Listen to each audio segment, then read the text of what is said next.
Olá, minhas amigas e meus amigos. Chegou o grande momento desta terça-feira. A nossa conversa, o nosso encontro. 9 de novembro. Dia Mundial da Liberdade. Por quê? Foi uma proclamação do presidente dos Estados Unidos, Donald Trump, em 2017, quando fazia 100 anos da Revolução Bolchevique na Rússia. Por quê? Porque neste dia, em 1989, 72 anos depois da Revolução Bolchevique, caía o Muro de Berlim. Eu conheci o muro inteiro e conheci o muro arrasado. E conheci a Alemanha atrás do muro logo depois que caiu o muro, né? Meu Deus, os alemães atrás do muro estavam muito atrasados. E, enfim, foi um marco. Com poderes divinos, a União Soviética não resistiu. Passou um pouco de 70 anos e desapareceu. O Kremlin deixou de ser matriz do comunismo do mundo inteiro.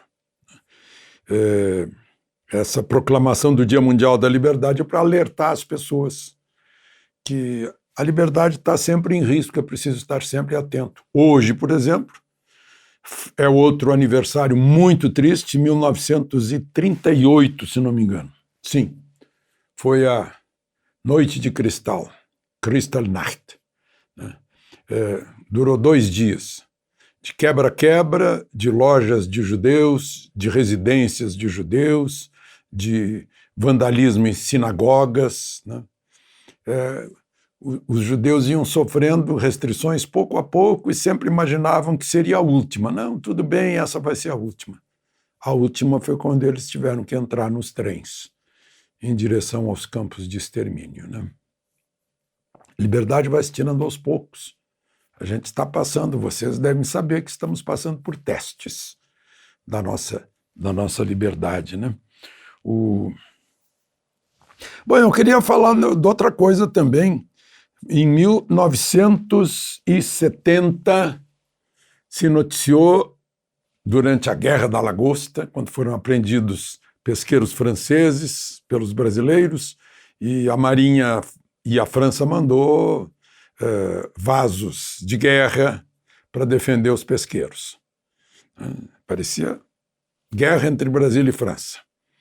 E nós tínhamos condições de invadir a França imediatamente, né? Lá do Amapá para a Guiana Francesa, né? Só para lembrar. Mas aí contaram que De Gaulle, ao receber o embaixador brasileiro, teria dito que o Brasil não é um país sério. O Brasil n'est pas un pays sérieux, né? Teria sido dito pelo embaixador Carlos Alves de Souza para o meu amigo Luiz Edgar de Andrade, que morreu aí nessa pandemia. O Luiz Edgar me contou que o embaixador veio do encontro e Luiz Edgar o abordou para saber como é que tinha sido. O embaixador contou, né, as histórias da conversa e no final fez essa frase em francês. Luiz Edgar pensou que tinha sido De Gaulle, mas ele garante que não foi ele que reportou.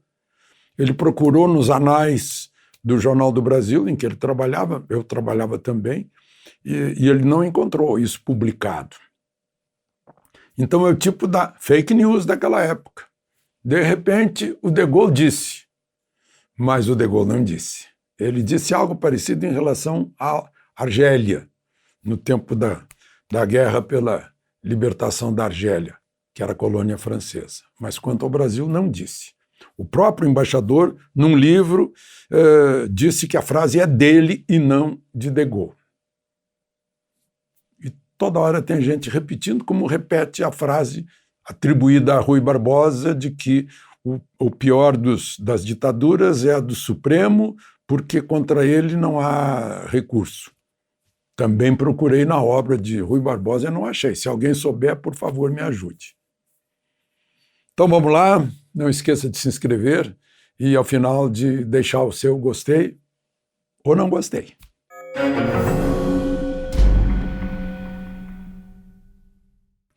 Bom, primeiro assunto de hoje, uma notícia triste de outro nascido lá em Cristianópolis, né? Tivemos a grande perda da Marília Mendonça e agora outra grande perda de alguém nascido em Cristianópolis. Esse nasceu em 1933, lá em Cristianópolis. Iris Rezende, que casou com uma xará, com Dona Iris. Iris Rezende começou como prefeito de Goiânia, foi prefeito de Goiânia 4 vezes. A última vez em 2016, quando ele já tinha 83 anos. Foi 2 vezes governador, eu lembro ele, governador, fazendo mutirão para construir casas populares. Conversava muito com ele quando ele era ministro da Agricultura, foi ministro da Justiça, sempre tratou todo mundo com a maior cortesia, sempre com muita simpatia. Foi senador, ele era originalmente do PTB e passou grande parte da vida no MDB. Ele, há 3 meses, teve um AVC, estava internado em São Paulo e, ficando no hospital, na horizontal, acabou pegando uma pneumonia, foi para a UTI entubado, mas não resistiu. Hoje os goianos se despediram dele. É lamentável. E interessante que esse ano já foram o ex-governador Maguito Vilela, o ex-governador Valadão, né? Ari Valadão, e agora o ex-governador Iris Rezende. Era uma pessoa de uma simpatia extraordinária. Bom, e o Supremo já formou maioria para impedir que sejam executadas as emendas do relator no orçamento, inclusive no orçamento deste ano. É um negócio assim, uma intromissão num assunto interno de outros poderes. Eu não vou dizer que é inédita, né? Está virando rotina. Foi também partidos menores que não têm voto na Câmara Política e recorreram à Câmara Jurídica ou Constitucional.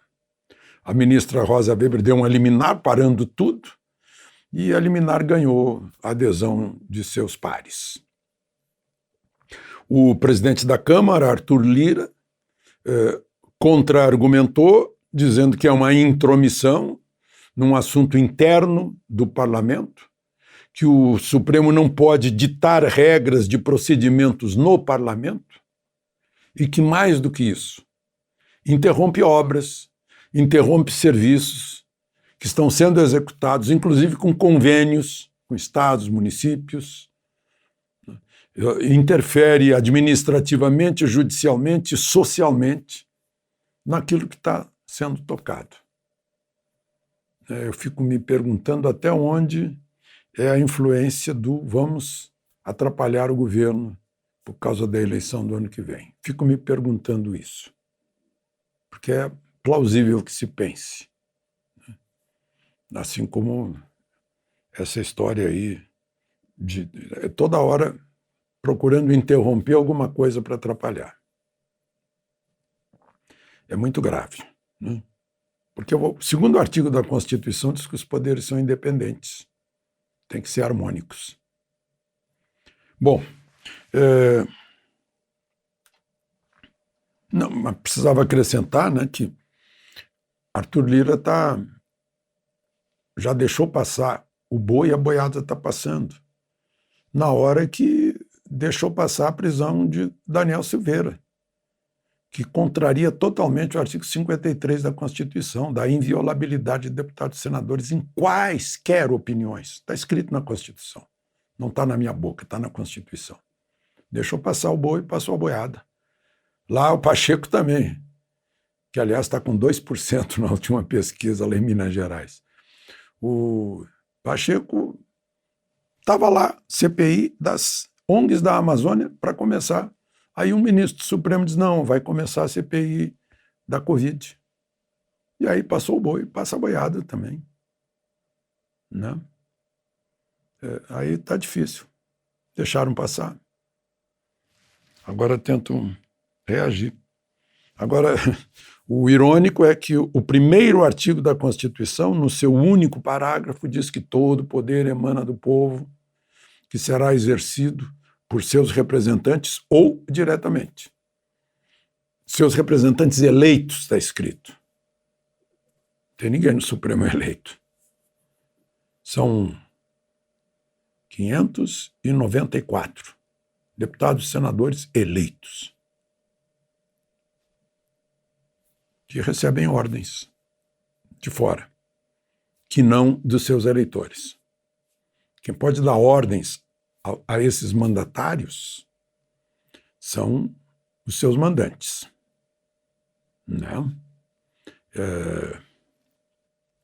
De resto, eles são protegidos pela Constituição. Bom, a gente comenta isso no Dia Mundial da Liberdade. Outra questão é a PEC aí dos precatórios, para permitir que saia de uma média de R$ 192 do auxílio emergencial para um Auxílio Brasil de, no mínimo, R$ 400. Vai criar aí uns 80 bilhões de recursos. O governo tem para pagar, no ano que vem, só 35 bilhões para dar esse auxílio. Então precisa desse alívio na PEC, porque outra coisa, né, eu já mencionei aqui, é estranho, que todos os meses, todos os anos aumentava o precatório, assim, 5 bi, mais 7 bi, agora aumentou mais 35 bi de repente. Será que é também para atrapalhar o governo?